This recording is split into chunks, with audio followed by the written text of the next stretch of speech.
I to je ono jedan klub gde ti ponude, jel da, alkohol, uglavnom neko odvratno, tipično jeftino vino i muzika i naravno skupljen si ovako, plešeš otprilike, ali najvažnije je da su devojke gole, da se pokažu i da muškarci oko njih, jel da, plešu, šta god. Sline. Ili to, da, balave. Tako da,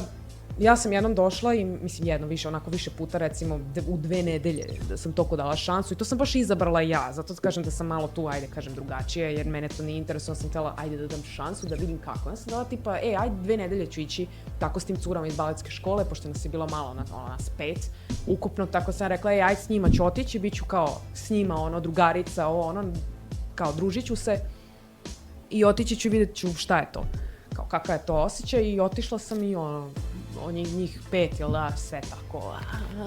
sve one pozice i ostalo, pogotovo baletska škola, one još i umeju, znaju kako je to kad se pleše, jel da, okolo muškaraca i ostalo, i gluma i ostalo, tako da ja sam ih gledala i meni ogavno, kao šta ti,